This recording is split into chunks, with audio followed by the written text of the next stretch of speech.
하나님의 말씀은 마태복음 11장 28절부터 30절입니다. 수고하고 무거운 짐진 자들아 다 내게로 오라. 내가 너희를 쉬게 하리라. 나는 마음이 온유하고 겸손하니 나의 멍에를 메고 내게 배우라. 그리하면 너희 마음이 쉼을 얻으리니 이는 내 멍에는 쉽고 내 짐은 가벼움이라 하시니라. 아멘. 하나님은 우리 영혼에, 우리 마음에 쉼을 주시는 분이십니다. 하나님은 죽은 우리 영혼을 살리셔서 영원한 안식을 주시고 또 우리의 마음에도 하나님의 평안을 주시는 분이십니다. 사도 바울은 아무것도 염려하지 말고 오직 모든 일에 기도와 간구로 하나님께 감사함으로 아뢰면 하나님의 평강이 그리스도 안에서 우리의 마음과 생각을 지킨다라고 말씀을 증거하고 있습니다. 하나님의 평강이 우리의 마음과 생각을 그리스도 안에서 지킨다는 것입니다. 보다 본질적으로 하나님은 우리의 영혼을 죽은 상태 가운데 우리를 살리셔서 영원한 생명, 영원한 안식에 이르도록 하시는 분이십니다. 그 하나님이 우리의 마음과 생각도 하나님의 평강으로 그리스도 안에서 우리의 마음과 생각을 지키시는 분이십니다. 예수께서는 12 제자에게 명하기를 마치시고 이에 그들의 여러 동네에서 가르치며 전도하시려고 거기를 떠나서 가셨습니다. 침례 요한은 이미 메시아 앞에 와서 또 그리스도이신 메시아이신 예수 앞에 와서 그의 길을 예비한 자로서 사역을 하다가 헤로드 안티파스에 의해서 옥에 갇혔습니다. 그는 그리스도 메시아가 구원과 심판을 행할 자로 그렇게 증거했습니다. 그래서 마태복음 3장 10절부터 12절을 통해서 이와 같은 내용을 증거하였습니다. 그가 옥에서 예수께서 말씀하신 사역과 또 치유하신 사역을 제자들과 여러 경로를 통해서 들었을 때 자신이 메시아 그리스도가 이런 사역을 할 것이라고 하는 그 내용과 사뭇 좀 다르다고 하는 것을 그는 판단을 했습니다. 그래서 마태복음 3장 10절부터 12절을 통해서 자신이 증거한 바로는 메시아 곧 그리스도는 구원과 심판을 동시에 증거하는 그 사역을 해야 할 터인데 지금 자신이 옥에서 예수 그리스도가 하신 말씀 사역과 치유 사역은 심판 사역과 관련된 내용이 아니라고 생각을 했던 것 같습니다. 그래서 제자 2명을 보내서 그 예수 그리스도에게 여쭈어라. 그래서 오실 이가 당신인지 아니면 우리가 다른 일을 기다려야 되는지에 대해서 예수께 묻도록 했습니다. 그래서 그의 제자들이 예수께 가서 침례 요한 자신들의 선생이 지금 한 그 질문을 그들에게 예수께 물었습니다. 그래서 그의 제자들이 예수께 물었을 때 그 침례 요한의 제자들이 마침 예수께 왔을 때 그때 예수께서는 질병에 걸린 자를 고치고 또 악귀에 들린 자들을 고치고 많은 맹인들을 낫게 하고 이런 이적과 능력을 행하고 있었습니다. 그리고 마태복음 5장부터 10장에 이르기까지 예수께서는 산 위에서 산상설교를 하셨고 또 앞을 보지 못한 병자를 포기하고 또 듣지 못한 자들을 듣게 하고 걷지 못한 자들을 걷게 하고 죽은 자를 살리고 가난한 자에게 복음을 증거하는 이런 사역을 하셨습니다. 그러나 그 제자들이 그때 왔을 때 그들이 보고 들은 바를 가서 전하라고, 그때 예수께서 말씀 사역을 하셨고 치유 사역을 하셨기 때문에 그것을 가서 증거하라고 하시면서 예수께서 말씀 사역과 치유 사역에 대해서 친히 말씀하시기를, 앞을 보지 못한 자가 보고, 곧 맹인이 보고, 듣지 못한 자가 듣고, 걷지 못하는 자가 걷고, 죽은 자가 살게 되고, 가난한 자에게 복음이 증거된다고, 전파된다고 하는 이 말씀 사역과 이 치유 사역을 가서 너희들이 보고 들은 것을 증거하라고 그렇게 해서 보냈습니다. 그때 그 침례 요한의 제자들이 그 말씀을 들은 다음에 예수께서 마지막에 말씀하시기를, 누구든지 나로 말미암아 실족하지 아니하는 자는 복이 있도다, 이 말씀을 하셨습니다. 이것은 침례 요한과 침례 요한의 제자들이 그들이 생각하는, 더 특별히 침례 요한이 메시아로서 구원과 심판을 동시에 행해야 한다고 하는, 그것을 선포해야 한다고 하는, 그런 사역을 해야 한다고 하는 침례 요한의 아주 확고한 그 생각으로 인해서 자칫 예수 자신이 메시아 그리스도라고 하는 것을 오해하고 그걸 배척하고 그걸 받아들이지 않냐고, 다른 메시아, 다른 그리스도를 받아들일까? 누구든지 나로 말미암아, 예수로 말미암아 실족하지 아니하는 자는 복이 있도다. 여기서 실족한다고 하는 것은 문자적으로는 걸려 넘어지는 것이라고 하지만은 이 문맥상으로는 예수를 메시아로 그리스도로 믿고 있는 것에 대해서 그걸 저버리고 그걸 배신하고 그거를 배교하는 것을 의미합니다. 이것은 침례 요한과 그의 제자들이 자신을 그리스도요, 메시아요 라고 하는 것을 그들이 배신하거나 그것을 믿는 믿음을 저버리는 것을 두고 말하는 것입니다. 그래서 누구든지 나로 말미암아 실족하지 아니한 자는 복이 있도다. 자신의 말씀 사역과 치유 사역으로 인해서 진정으로 회개하고 하나님의 나라의 비밀을 깨닫는 이런 자로서 메시아여 그리스도라고 확실히 믿고 의지하는 자가 복이 있다는 것입니다. 침례 요한과 그의 제자들이 이런 자들이 되기를 간절히 원하는 마음으로 침례 요한의 제자들을 이제 이 얘기를 듣고 뒤돌아갔습니다. 그리고 난 후에 예수께서는 무리들을 향해서 이 침례 요한의 정체성과 이의 역할이 어떠한지에 대해서 이제 가르쳐 주시기를, 그 무리들을 향해서 너희가 광야에 가서 누군가를 보려고 나갔는데 무엇 때문에 너희가 무엇을 보려고 광야에 나갔느냐? 바람에 흔들리는 갈대를 보려고 나갔느냐?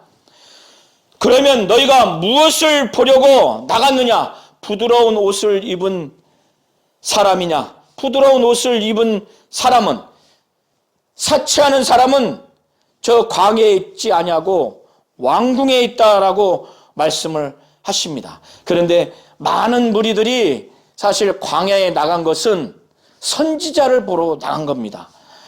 침례 요한이 400년 만에 등장한 하나님의 말씀을 증거하는 선지자로 그들은 여겼기 때문에 때로는 선지자 이상으로 이가 그리스도가 아닌가 이렇게까지 그 침례 요한을 대단히 여겼습니다. 그러나 무리들은 침례 요한을 선지자로 여겨서 광야에 나간 겁니다. 예수께서도 이것을 아시기 때문에 그러면 너희가 어찌하여 나갔더냐? 선지자를 보기 위함이었더냐? 옳다. 내가 너에게 이르노니 선지자보다 더 나은 자니라. 침례 요한은 선지자보다 더 낫다는 겁니다.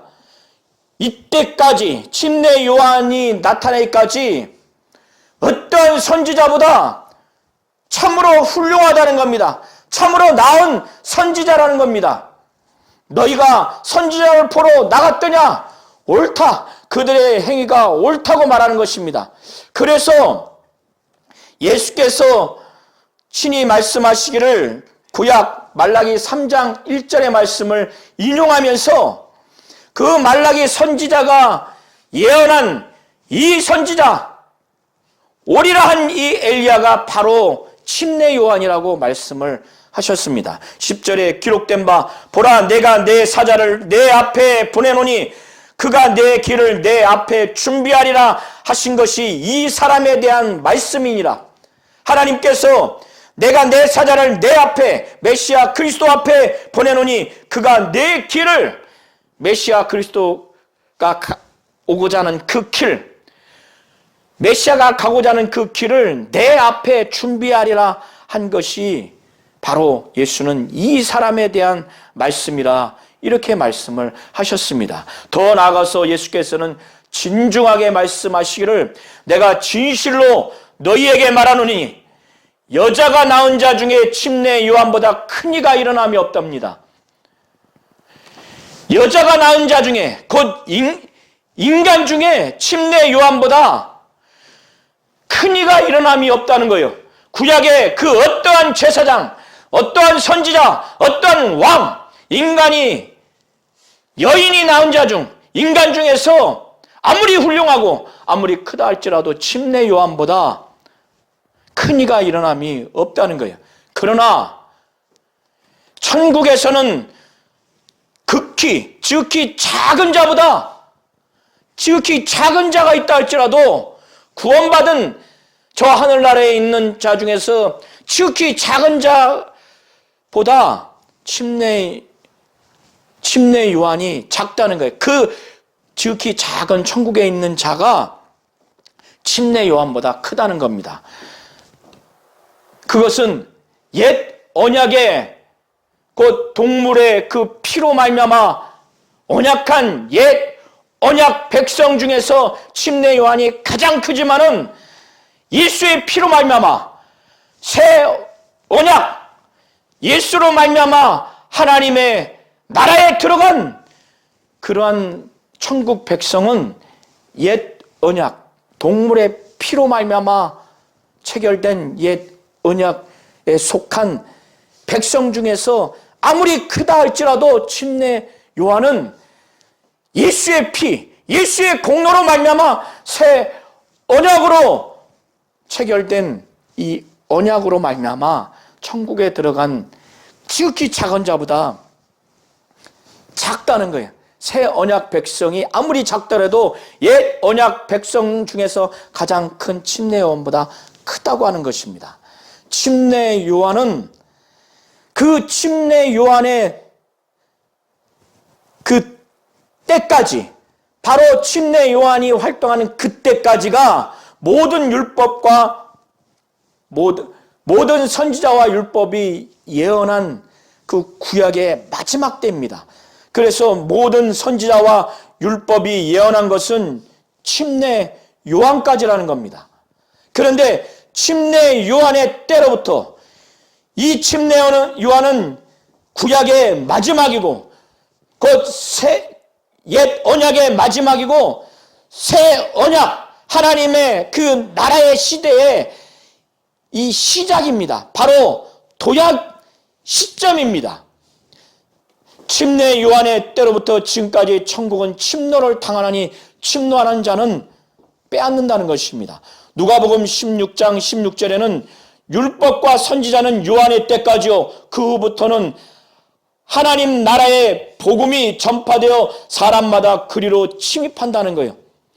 하나님의 나라의 복음이 전파돼서 그거를 적극적으로 받아들이고 믿어서 확실히 예수를 믿는 사람마다 천국에 들어간다는 겁니다. 천국에 침입한다는 거예요.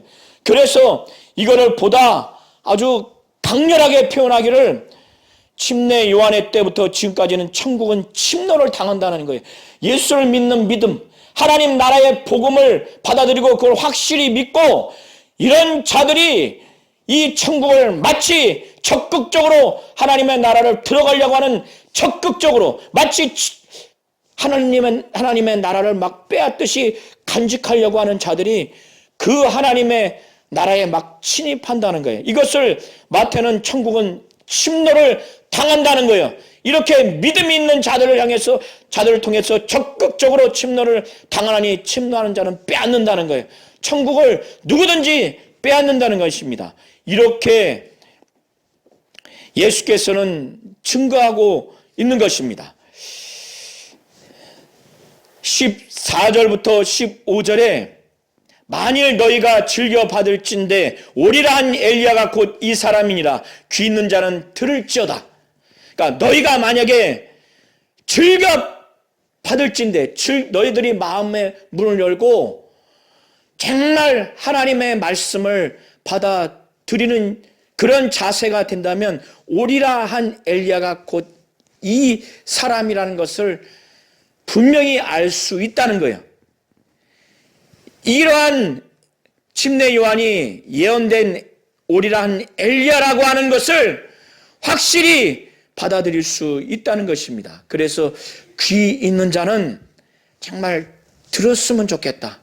하나님의 말씀을 들을 수 있는 그런 자세가 된 자라면 들을 수 있었으면 좋겠다는 심정으로 귀 있는 자는 들을지어다 이렇게 말씀을 하셨습니다. 그런데 예수님 당시에 예수를 통해서 이적과 능력을 행하는 치유 사역과 그의 가르침과 그의 천국 복음을 증거하는 그의 전도 사역, 말씀 사역을 통해서 예수가 메시아요 그리스도라는 것을 알고 그가 하나님이고 하나님의 아들이라는 것을 확실히 알고 믿고 하나님 나라의 비밀을 받아들여야 할진데 이 당시의 유대 종교 지도자들은, 바리새인과 서기관들, 율법 교사들은 그걸 거부했습니다. 침례 요한이 예수 그리스도께로 인도하기 위해서 회개케 하기 위하여 요단강에서 침례를 줄 때 많은 백성들은 침례를 그들이 받고 하나님께 회개하여서 하나님께로 돌아가려고 했지만 바리새인과 서기관들, 율법교사들은 하나님이 자신들을 향한 하나님의 뜻을 쳐버렸어요. 침례를 받고 하나님께 돌아가는 회개를 하지 않았습니다. 이런 상황을 배경으로 해서 예수께서 바리새인과 서기관들, 유대 종교 지도자들, 이들이 회개하고 돌이키지 않는 것을 질타하기 위해서 하나의 비유를 통해서 말씀하시기를, 우리가 너희를 향하여 이 세대를 무엇으로 비유할까 고민하다가 비유하기를, 아이들이 장터에서 그 자기 또래 동무들을 불러서 하나는 장례식장에서 일어난 것을 놀이로 하려고, 그렇게 놀려고, 또 결혼식장에서 기쁨의 놀이를 하려고 놀려고 이 아이들이 장터에서 자기 또래 동무들을 불러서 장례식장 놀이 또 결혼식장 놀이를 하려고 불렀는데 그 동무들이 장례식장 놀이도 반응하지 아니하고 결혼식장 놀이도 반응하지 아니하는 것을 보면서 이 비유를 들면서 예수와 침례 요한이 장례식장 놀이에 해당되는 침례 요한이 회개하라고, 통회하면서 회개하라고 하는 그 메시지, 침례 요한의 사역에 반응하지 아니하는 것을 말씀하시고, 또 예수께서 메시아로서 그리스도로서 오셔서 이렇게 천국 복음을 증거하면서 진정한 이 천국 잔치에 반응하라고 하는 것을 거부하는 것을 비유적으로 말씀을 하시는 것을 바로 결혼식장 비유를 통해서 그들에게 아주 지적하시면서 책망하시는 겁니다. 그래서 예수께서 말씀하시기를 이르되 우리가 너희를 향하여 피를 불어도 너희가 춤추지 않고 우리가 슬피 울어도 너희가 가슴을 치지 아니하였다함과 같다는 거예요. 요한이 와서 먹지도 않고 마시지도 아니하며 그들이 말하기를 귀신 들렸다. 요한이 요단강에서 침례를 주면서 그들로 하여금 회개케 하도록 그렇게 했는데 요한은 아주 금욕적인 경건 생활을 했거든요. 그는 메뚜기와 석청을 먹고 그리고 그는 약대 털옷을 입었습니다. 그는 광야에서 경건 생활을 했어요. 그러니까 그에게 말하기를 먹지도 않고 마시지도 아니하며 그들이 말하기를 귀신 들렸다 하고 오히려 예수께서는 죄인들과 또 세림들과 함께 다가서서 함께 먹으며 마시며 그 죄인들을 정말 용서하기 위해서 그들과 함께 한 예수의 생활, 그의 사역을 두고 인자는 와서 먹고 마심에 말하기를 보라 먹기를 탐하고 포도주를 즐기는 사람이요 세리와 죄인의 친구로다 하니 지혜는 행한 일로 인하여 옳다함을 얻느니라. 예수께서 이렇게 말씀을 하셨습니다. 이렇게 예수의 이 사역도 그들은 오히려 먹고 마시니까 먹기를 탐하고 포도주를 즐기는 사람이요 그리고 세리와 죄인의 친구로다 이렇게 비난을 한다는 거예요. 예수의 사역도 받아들이지 않았고 그래서 피리를 불어도 춤추지 않는 이 비유를 든 겁니다. 결혼식장 놀이를 비유를 들면서 너희들이 춤추지 않는 그 동무들과 똑같다는 거예요. 그리고 침례 요한이 요단강에서 회개의 침례를 베풀었을 때 회개의 심정으로 와서 침례를 받지 않냐고 오히려 침례 요한은 먹지도 않고 마시지도 않으니까 야 사람이 어떻게 저럴 수 있느냐 저 귀신 들렸다. 그렇게 침례 요한의 사역도 거부한 것을 두고 말하기를 우리가 슬피 울어도 너희가 가슴을 치지 아니하였다. 이 장례식 놀이를 비유를 들면서 이 동무들이 장례식의 놀이도 반응하지 않는 것을 비유를 통해서 침례 요한의 사역에 반응하지 않는 이 율법 교사들, 서기관들과 바리새인들을 질책하는 겁니다. 이러한 말씀을 하시면서 지혜는 그 행한 일로 인하여 옳다함을 얻는다. 예수께서 또 침례 요한이 한 사역은 하나님의 그 지혜로 말미암아 행한 그 지혜입니다. 예수의 사역은 하나님의 지혜요. 이 지혜는 예수의 말씀 사역, 그의 치유 사역을 통해서 그가 말씀하신 것, 그의 이적과 능력을 통해서 하나님의 지혜가 옳다고 하는 것이 증거된다고 하는 차원에서 예수께서 이 말씀을 하신 것입니다. 예수께서는 그가 치유 사역을 한 것, 그가 하나님의 권세로서 그 권능으로서 많은 이적과 능력과 그러한 사역을 행한 사역을 벳세다와 또 고라신에 정말 많은 것을 행했습니다.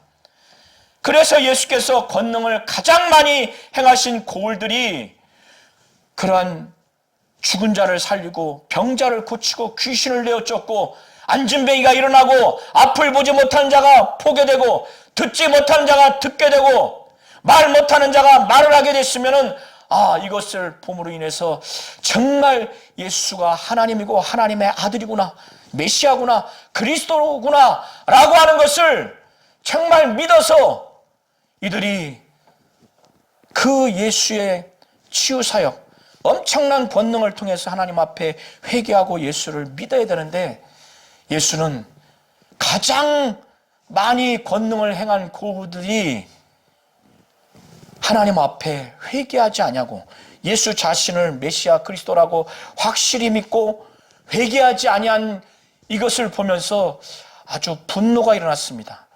그들을 향해서 불쌍한 마음, 정말 연민이 느껴졌어요. 이들을 정말 강하게 질책하고자 하는, 책망하고자 하는 그런 심정이 생겨서 20절에 예수께서 권능을 가장 많이 행하신 고울들이 회개하지 아니하므로 그때 책망을 하신 거예요.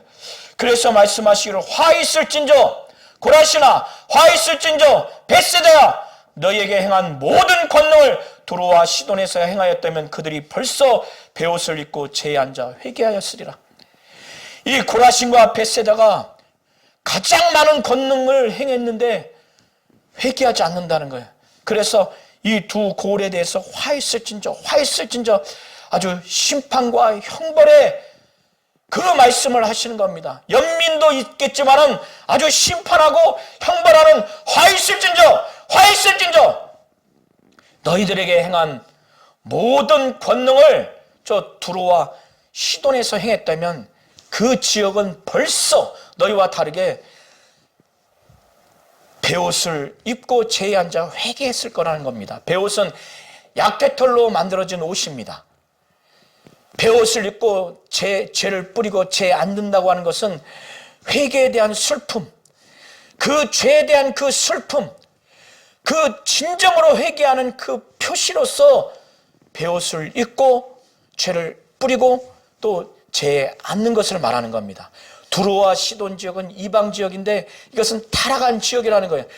그러나 그 지역이라 할지라도 내가 만일 고라신과 벳세다에게 행한 모든 권능을 그 지역에 행했다면 그들은 벌써 베옷을 입고 죄에 앉아서 회개했을 것이라는 거예요. 마지막 심판 때에 두로와 시돈이 고라신과 벳세다에 너희보다 견디기가 쉽다는 거예요.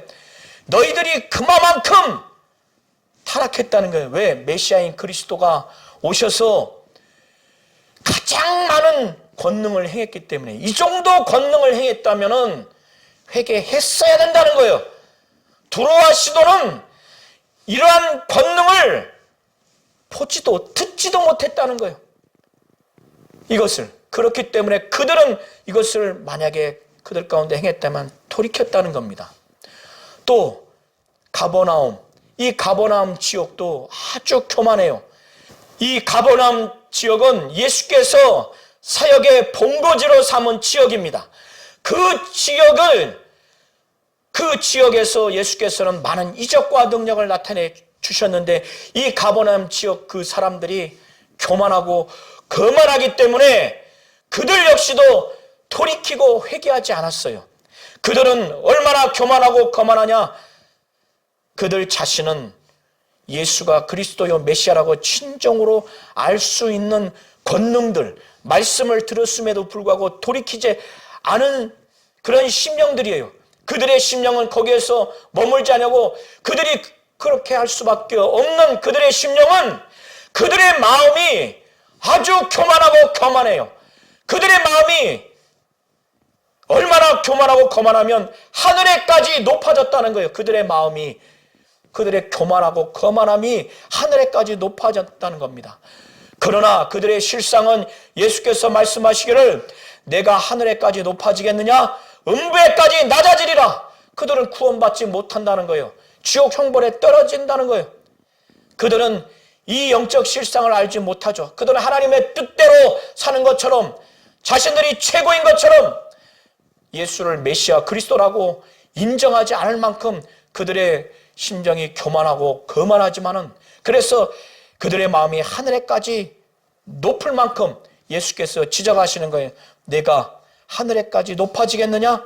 그들의 실상은 지옥 형벌에 떨어질 수밖에 없는 음부에까지 낮아질 수밖에 없다는 거예요. 내게 행한 모든 권능을 소돔에서 행했다라면 그 성이 오늘까지 있었으리라 이 말씀을 하시는 거예요.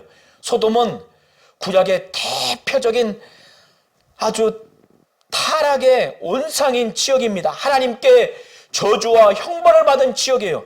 그런 지역이라 할지라도 만일 예수께서 그 소돔이라는 지역에, 가버나움 지역에 행한 모든 권능을 그 지역에 행했다면 그 소돔 지역의 사람들은 회개하고 돌이켰을 거라는 거예요.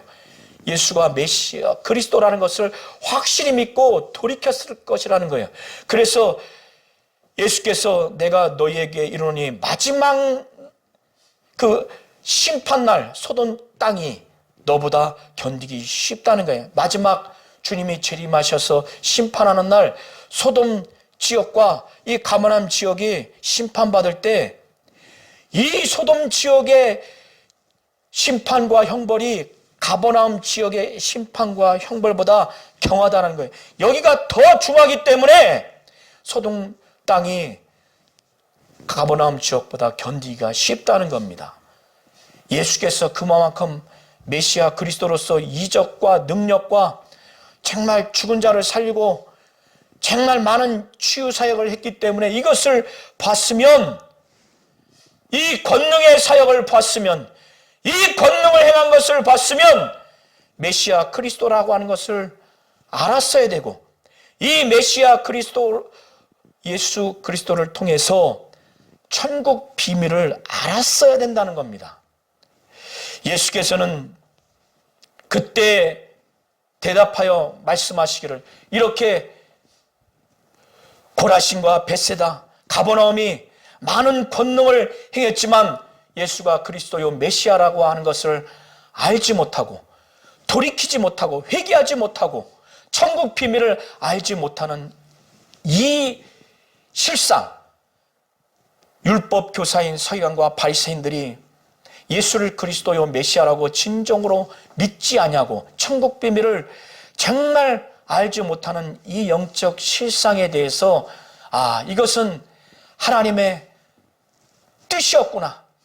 하나님 아버지가 누구에게는 메시아 그리스도라고 하는 이 예수의 신분과 이 예수께서 하신 이 말씀 사역과 치유 사역의 진정한 의미, 천국 복음을 깨닫게 하고 하나님 나라의 비밀을 알게 하는 이것을 결국 그들이 믿지 못하고 받아들이지 못하는 것이, 하나님이 정말 이렇게 하셨구나, 누구에게는 계시하시고 누구에게는 이것을 가르쳤구나 라는 것을 그가 진정으로 깨닫게 되고, 그렇게 하신 하나님께 감사한 내용이 25절 이하의 내용입니다. 예수께서 말씀하시기를, 그때 예수께서 대답하여 이르시되 천지의 주제이신 아버지요, 천지 만물을 창조하시고 다스리시는 절대 주권을 가지신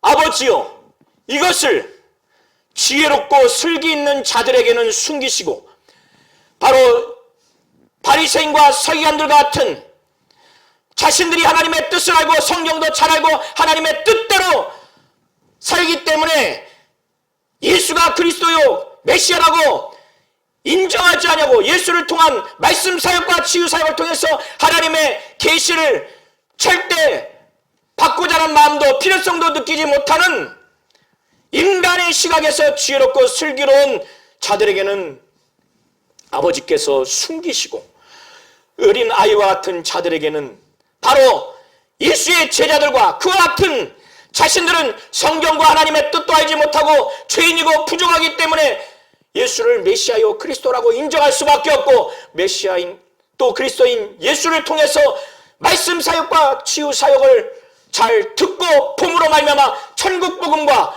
그 하나님의 나라의 비밀을 간절하게 받아들이고자 하는 심령을 가진 어린아이와 같은 자들에게는, 이 어린아이들에게는 나타내심을 감사합니다. 정말 이렇게 한 것이 옳습니다.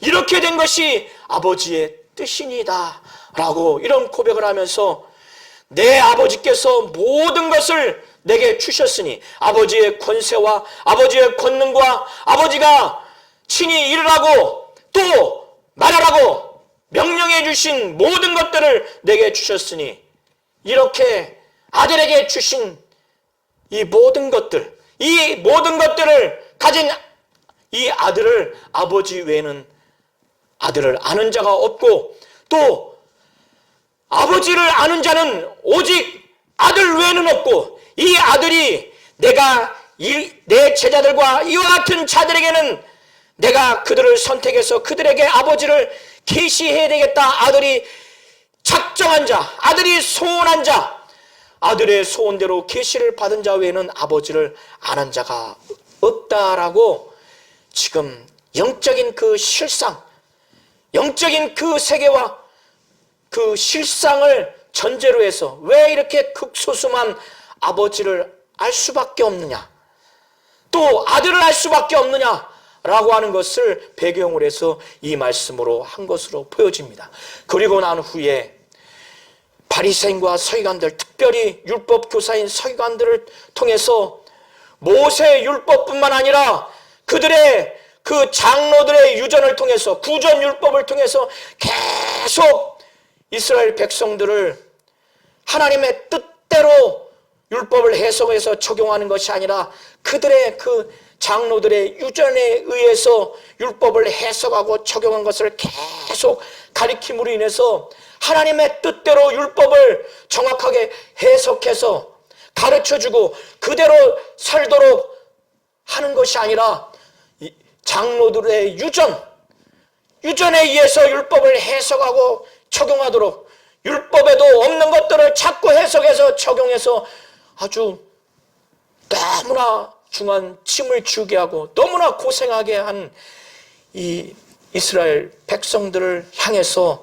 예수께서는 말씀하시기를 수고하고 무거운 짐진 자들이라고 말하는 겁니다.